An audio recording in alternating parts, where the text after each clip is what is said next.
Hello, and welcome to What Am I Doing, the Dungeons & Dragons podcast where one experienced dungeon master and one failed scriptwriter discuss D&D topics. My name is Connor Kinsey. Did I say my names? I don't know. Yeah, well, we're sticking with it this week. My names is Connor Kinsey and also Lewis McCaffery. And my ridiculously inadequate pod partner is Connor Kinsey. There we go.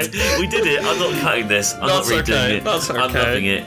That's the economy of the game. That's the economy of the podcast. The game's a game, isn't it? Yeah, there we go. How are you doing? I'm great. It's not like we've recorded 4 of these today. No, exactly. I mean, let's just say we record them the day before each episode. I don't know. Yeah, and you know, in today's economy, you just gotta accept it. Like, yeah, take us for what we are. Yeah. And if that's a bastard child from a witch down the end of the road, then so be it. That's just what gotta I am. Trust strangers on the internet. Yeah. They always tell truth. You get what you paid for, and currently I get paid nothing. That's the economy. Can you guess what today's episode is about? Witches? That's it. Yeah, the witches, the orphans, the most exciting part of D&D, the economy. Oh, beautiful. There we go. Right, so with that, let's get to it.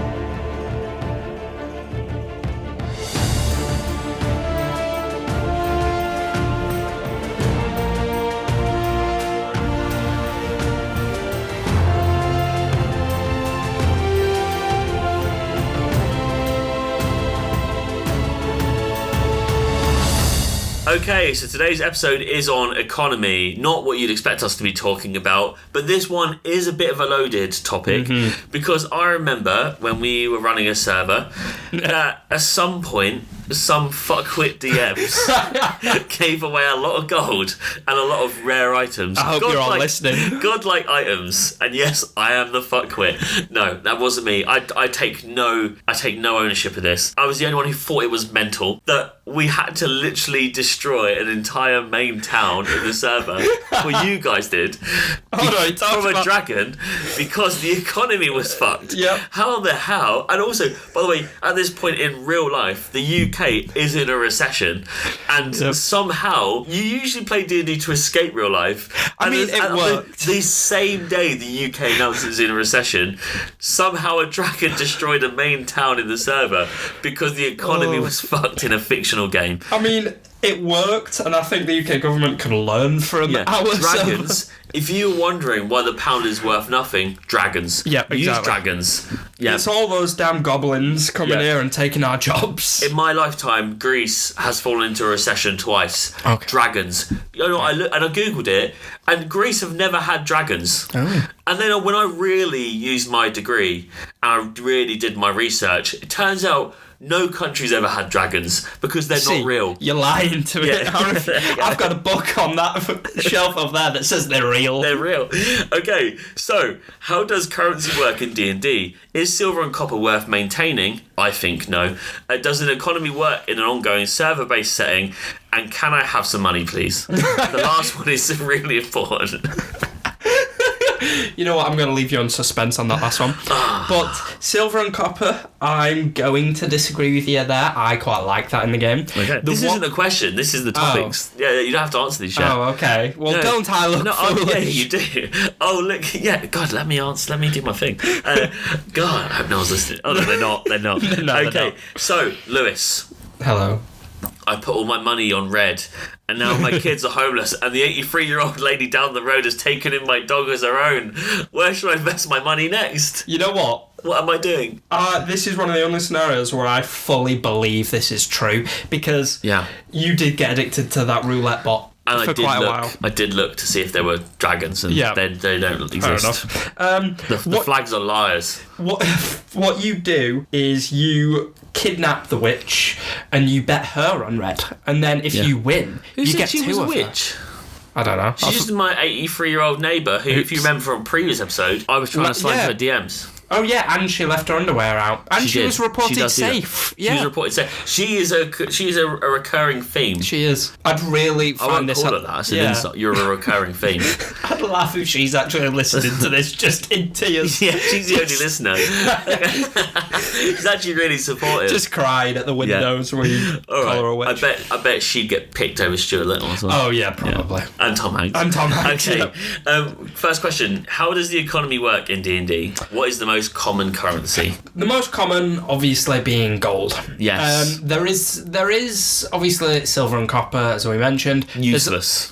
There's also a fourth one, which I've never been in a campaign or ran one where it's used. Fortnite coins. Exactly, V-Bucks. So V-Bucks, that's it. No, I think it's Electrum or something like that. Right. And it's basically, if you think of 1 gold as £1, 1 Electrum is 50p. So it's just not needed. So another sub-currency. Yeah. It's gold, Electrum, silver, copper. But I genuinely wonder if people out there play it by that. Yeah, like if they do use all of these. I reckon some people will, but like I said, I've been in many campaigns and ran many and never encountered them. I'm like visually seeing the kind of person who uses all that currency, has their belt for their jeans goes over their belly, and they've got a ponytail. And it matches, it lines up with their nipples. Yeah, and their goatee is very pointy and wiry. Yeah. And her name is Sheila.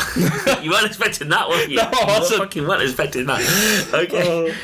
So how does the economy work in D&D? So most DMs will treat it, and most players, as just not even regarding it as an economy. Whereas, just a reward system. Yeah, it's literally just certain people have gold, certain people don't. Obviously, you can when designing NPCs and things like that, especially nobles and higher level NPCs or even commoners, there is guide, I believe, in the player's handbook about how much gold they should be spending roughly a day, depending on their status. Oh, okay. So I think a noble is something like 10 gold a day or something like that. So when I get like 500 gold for a mission and I'm screaming like, is that it? That's really? Yeah, it is good, because if you think of most people in D&D that are just casual farmers and stuff, most NPCs and things.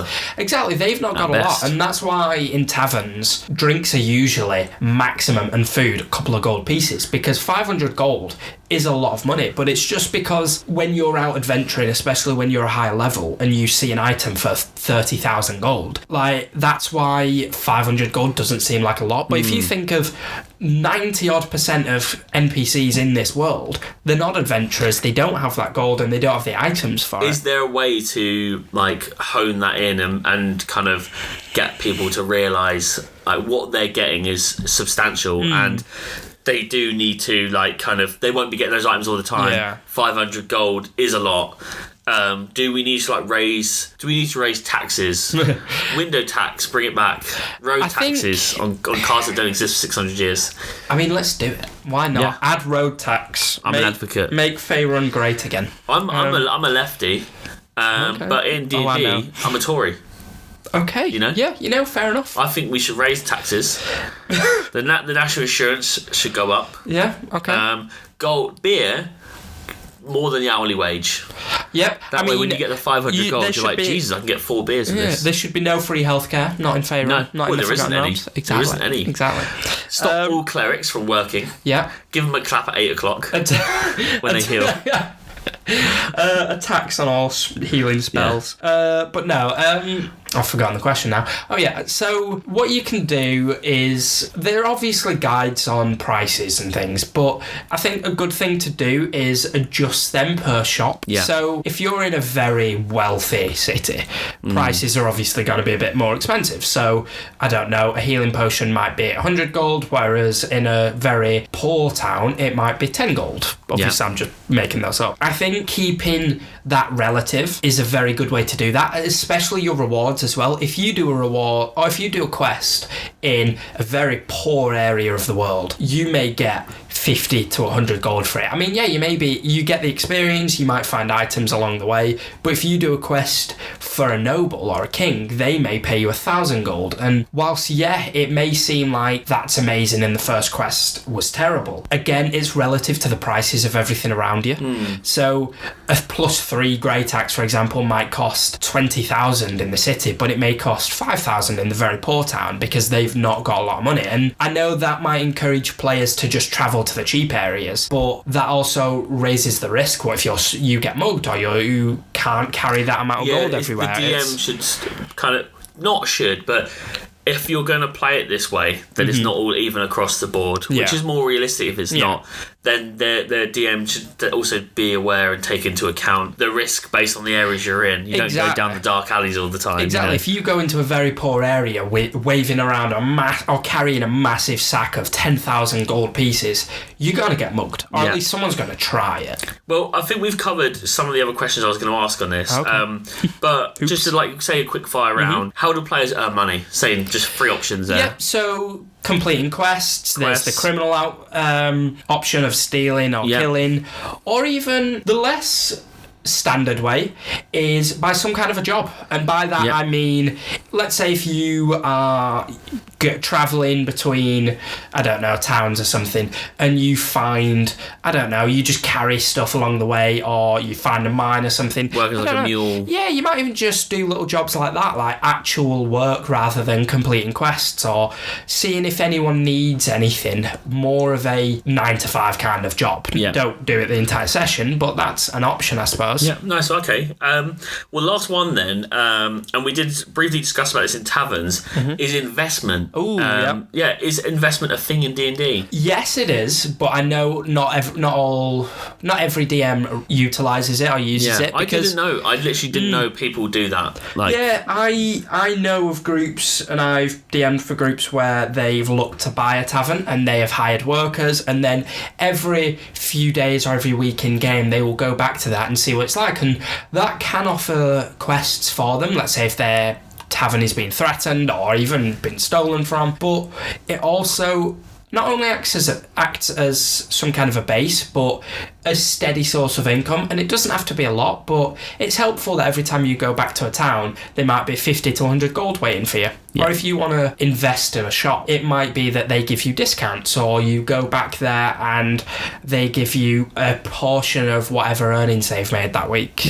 There are options. It just requires a constant creative thought. Yeah, I was going to say constant upkeep by the DM, but it just requires that extra bit of thought. Depends how far you're going with it, I suppose. Yeah. Okay, well, cool. I think it was a nice little piece people probably won't expect. I certainly wasn't. No, there we go. Well, every time. Exactly. Okay, so today's adventure is sadly coming to a close, but we're back again next week with a topic. Death Knights are already dead, so who's waking them up? And as always, thank you for tuning in. And if you'd like to join in on the D&D action or just support this show, then please follow us on Instagram and Twitter at WhatAmID&D. I've been Connor Kinsey. I've been Lewis McCaffery. Good day. Goodbye.